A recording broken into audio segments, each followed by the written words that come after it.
When are you going to get an answer, sir? We are going to get an answer when we start filing defamation lawsuits.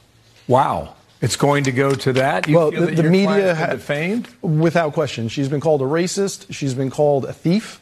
There are reasons defamation laws exist, and we plan to pursue that. Boy, oh boy, oh boy, oh boy, oh boy. I gotta tell you guys, the day of reckoning may be coming for the Race Hustlers of America Incorporated, because best believe this is a capitalist operation where people try to make money off of ruining people's lives with fake allegations of racism, which is exactly what happened with this quote-unquote city bike Karen story. That was a story that started off with people accusing a pregnant white woman who happened to be a PA at a local hospital in New York City of being a racist for trying to steal a bike from a group of black teenagers, which is a story that on its face does not sound believable. And you would be an idiot to believe that a pregnant white woman would attempt to steal a bike from a group of black teenagers. Okay, I mean, I'm just saying your IQ level definitely has to be below room temperature to believe a story like this. But hey, you know, the race hustlers, because they appeal to people with low IQs, right? The people that's at the bottom of the barrel in this country. They ran with this silly story that probably should not have been a story in the first place. Okay, it should not have caught national news attention the way that it has. But because we have a lot of anti-white racist sentiment in this country, this is what happens, okay? Even the mainstream liberal media, because they're anti-white, they ran with a story that, again, anybody with common sense should have questioned off the rip, okay? And the day of reckoning, like I said, may be coming for the race hustlers, as the quote-unquote city bike Karen has lawyered up, okay? And yesterday I did a video about the lawyer providing receipts to the New York Post, proving that she, in fact, purchased the bike, okay? And I said at the time that I made that video that I want to actually see screenshots. I want to actually see the receipts. And that lawyer has actually provided the receipts, okay? The lawyers provided the receipts. So I want to talk about that, and I want to show you guys what the lawyer is saying, because he's announcing defamation lawsuits against the race hustling media. And I am extremely excited about this because that's exactly what should happen. People like, for example, Rashad Ritchie should be sued into oblivion for what this man said on his platform about this woman, where he openly doxed and invited harassment towards her with false claims of racism and that she was a thug and that she's dangerous. Take a look. I have the full background on this Karen. The Karenicity is unbelievable. Put up the picture. We got her name, where she works, her boss. I want to remind you of a couple of things that happened in this video. Obviously, it is telling, right?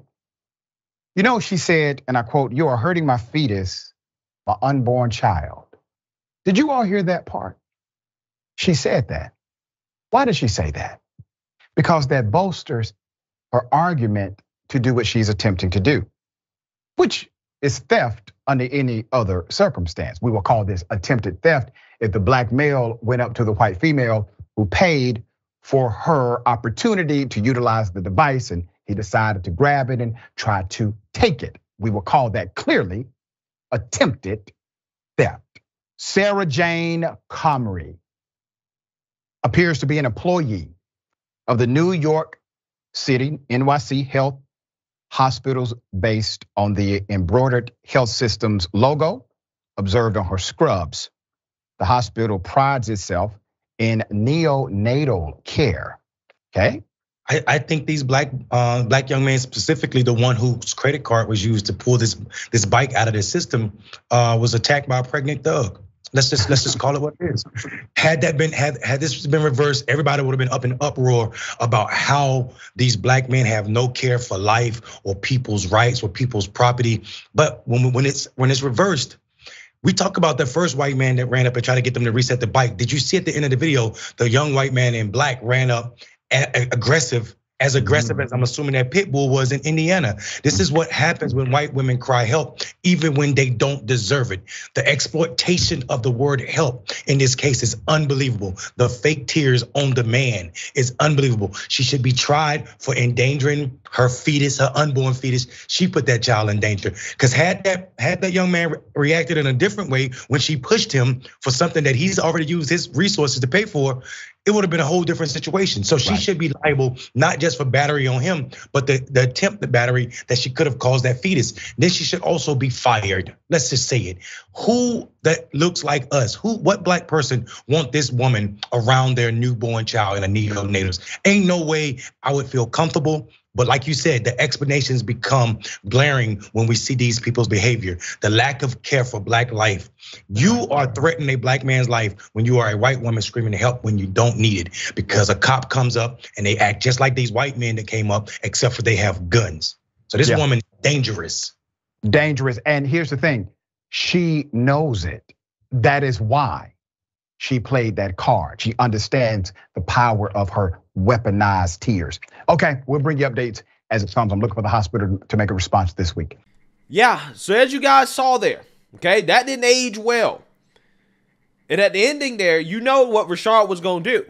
If that hospital didn't fire this woman, he was gonna continue to make videos pressuring them to fire her, okay?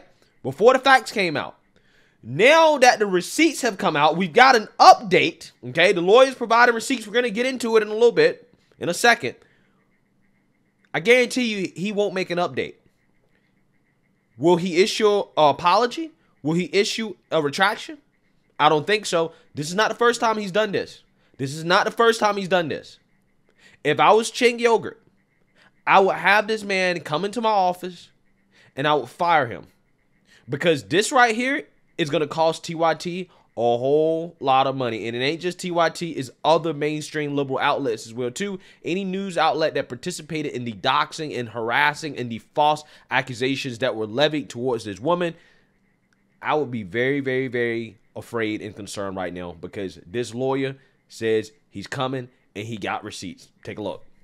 A new explanation for the bizarre "this is my city bike, not yours" story that went viral on social media. We showed you earlier this week the hospital worker who got into a nasty confrontation with several young men who said they paid for the Citi bike. And well, now, nearly a week later, the woman claims she has a receipt for that bike. So why didn't she say during all this, during the dust-up? Here's Kimberly Richardson. Now in hiding, Justin Marino tells me his client, the woman there in the scrubs, is getting threats, all after this video surfaced, which has been viewed by millions. Her reactions and her responses, they're understandable given, the hysteria that was going on in her mind. The clash with a group of young men unfolded here at this docking station in Kips Bay on Friday. The physician's assistant just wrapped up a shift at Bellevue and was heading home. Marino says right before the recording started, what you don't see, the hospital worker picking a bike, paying for it, and undocking it. One of those individuals then physically pushed the bike back into the docking station to lock it. He says this receipt proves his client undocked the bike for just 1 minute at no charge. Still, one of the men claims it's his, and the pair continues tussling over the bike.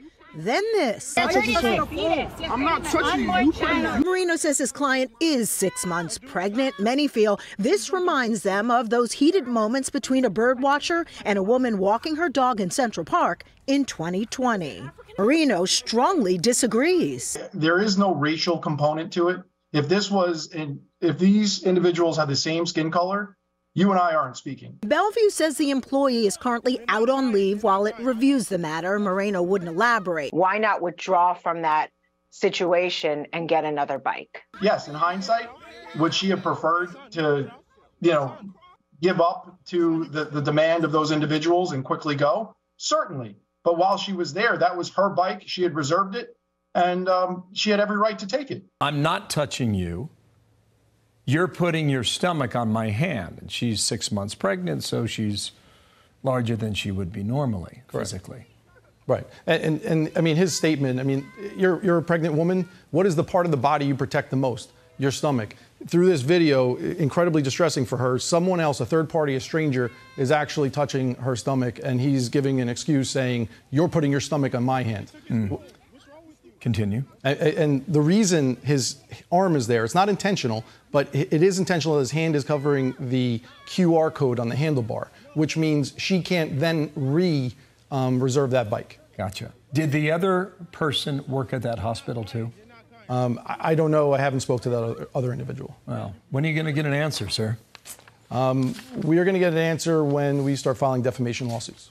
Wow. It's going to go to that? You Well, feel that the your media client's been defamed? Without question. She's been called a racist. She's been called a thief. There are reasons defamation laws exist, and we plan to pursue that. Well, and I want to be very clear. Our defamation is against the media and the way they blew this into a disaster for her. Specifically, which media? Every organization that referred to her as a Karen, a racist, and a thief. Wow. Looking for money, or what are you looking for? Looking to right or wrong. We're doing that here through the public, letting them know what happened, but we're going to do it through the court system as well, so that these institutions are going to think twice before they try to ruin someone's life. Okay, we'll follow it and see whether or not she has a job after this investigation on behalf of the hospital is conducted. Absolutely. And I also want to add, yes, sir. We have no ill will towards these young men. In fact, we wish them the best. Our focus here is on the media who defamed her. Okay, Justin Marino, the attorney for this woman, thank you very much for coming in.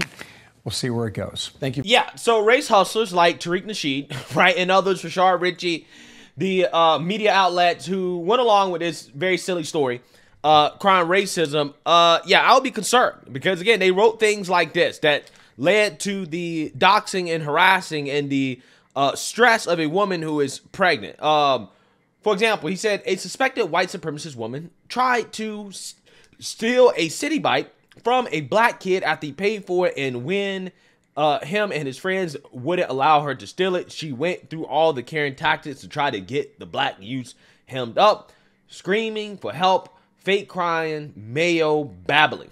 Mayo babbling. Yeah, these are the people that claim that they're trying to fight racism in this country, or they complain about racism the most. Again, it wasn't just Tariq Nasheed. You also have Ben Crump, who was on the case here. He said, "This is unacceptable. A white woman was caught on camera attempting to steal a city bike from a young black man in New York City. She grossly tried to weaponize her tears to paint this man as a threat. This is exactly the type of behavior that has endangered so many black men in the past."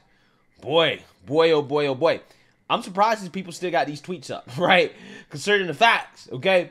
But again, some people are in denial about it. They're in denial about the fact that now we have receipts showing that their narrative was false. Like, for example, Tariq Nasheed, he put out this tweet. He says, the fact that she started fake crying for help as if she was in physical danger and she started fake crying, this gives the basis to suspect her of being a white supremacist, and I still stand by that suspicion. Okay, so this is what they're doing now, right? Now that they know they were wrong, they're moving the goalposts to say that white folks should not be able to react erratically when they're confronted by black folks who may be criminals, right? Because in a situation like that, I'm inclined to believe that these young boys were pulling some type of bike theft prank, okay? I think they were trying to steal the bike. I don't know that, okay? I'm not going to go as far as to claim that that's what they was trying to do.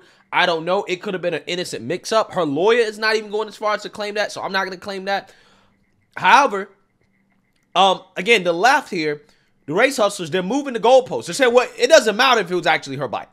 She just can't react that way. You can't react that way as a white person if a group of young black men come up to you and try to take your bike, right? If they try to take your property, if they try to take something that you clearly paid for, you cannot call for help, okay? You cannot react the way that she reacted, because apparently that's dangerous, right? It's dangerous for potential criminals to have people screaming and crying for help while a criminal is potentially trying to hurt or rob them. Again, this is how silly these people are, right? They've moved the goalpost to, no, as a white person, you can't cry for help. Not if a black person's hurting you.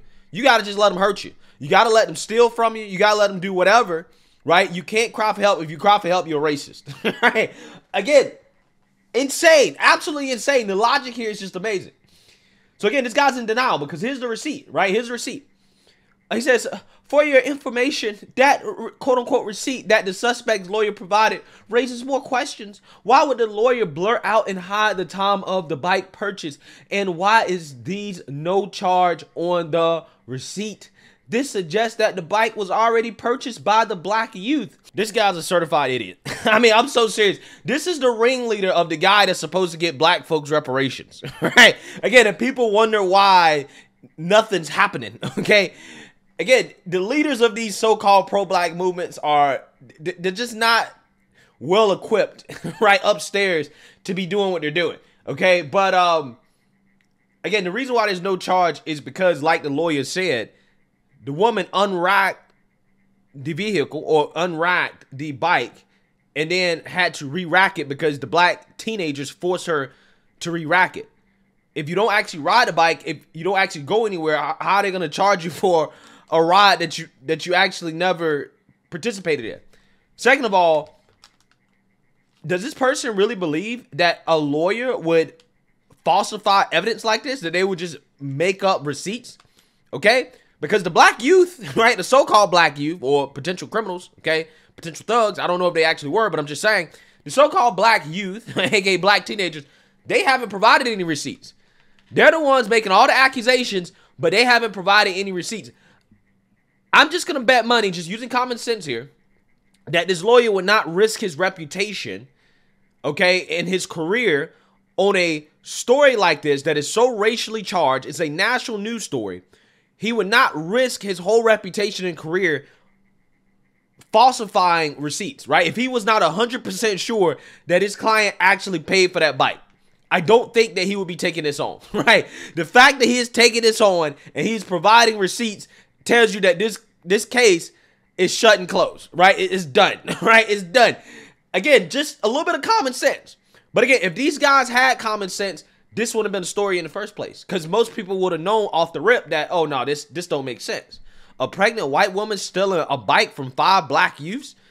Why in the world do 5 black dudes need a bike, right? One bike, that's crazy. Again, these people, these are your leaders, guys, right? These are the people that's leading the movement, right? They're leading the movement for black liberation, right? Absolutely amazing. So this person responds to him and says, you don't get charged when the ride gets canceled by a mob of youths trying to rob you. And thanks to you guys, she's already got people coming to her house. She doesn't want you to know when she gets off work. Yeah, I mean, this woman has been harassed. Okay, she's received death threats. People have been trying to come to her house. Again, thanks to the local news media as well, too. People have been showing up to her house. The woman will never be able to live a regular, normal life again. But as you can see here, the serial number that was on the video, right, shows the same serial number that's on the receipt, which suggests that, again, that bike belonged to this woman. Okay, he also showed another receipt of the woman getting another bike and going home. So you got 2 receipts here, right? So after she was forced to put back up the bike by the so-called black youths, she got another bike and then she rolled home. That's the story that was told from the beginning, okay, by her, right? And I don't have any reason not to believe it, right? They provided all the facts and evidence. But again, these people are in denial. Look at this guy. He responds to, why is the timeline blurred though? Right? Again, still asking questions, still trying to save face. Why is the timeline blurred? Well, again, why is it that this woman is automatically guilty? Okay? And these so-called black youths are automatically believed, even though they haven't provided any facts or evidence to suggest that that scooter was actually theirs or the bike was theirs, right? Why is she guilty until proven innocent? And even when she comes out and proves herself innocent, she has more evidence than the accusers have. You still are asking questions. Again, this is just, it's absolutely insane. I mean, look at some of the comments here. We have those same bikes in Chicago. They don't even give you a receipt. You just see the charge in your car, or you can request an email receipt, which will show the total you spent and how much time you purchased to use the bike. Fake receipt. It's not a fake receipt. It's not a fake receipt. Quote, you can request an email receipt which will show the total you spent and how much time you purchased to use the bike, which is exactly what it showed above. Bro, take the L. Exactly. Just take the L, bruh. You got to take the L. So yeah, a lot of these people are still in denial, right? They're still in denial. They're accusing the lawyer of tampering with the evidence, right? It's a fake receipt. It's made up. Again, no common sense. I really highly doubt, this lawyer would risk his career. He would risk everything for a story like this and make up the receipt. Like, I mean, falsify. I don't think he's going to do that. Just like I don't think that a pregnant white woman is going to try to steal bikes or bike from black youth. I just don't believe these things, right? These are very implausible, unlikely things for rational people, right? And it just so happens that in this situation, the rational people here are the ones that turn out to be right, and the irrational people turn out to be wrong. And I hope that these race hustlers get sued into oblivion. I especially hope that Dr. Rashard Ritchie gets sued for everything that he's worth. Okay, I hope Tariq Nasheed gets sued. I hope Ben Crump gets sued. I hope all of these people that make a living off of sowing hatred, racial hatred and division in this country get sued, because that's exactly what they deserve. They defamed this woman. They ruined her life. She'll never be able to work again. They caused her so much stress. We don't know how that affects her pregnancy, and she deserves every dime that she can get out of these people, okay? She deserves every single dime. So let me know what you guys think. Make sure you like, comment, and subscribe. Most importantly, share a Black conservative perspective. Peace.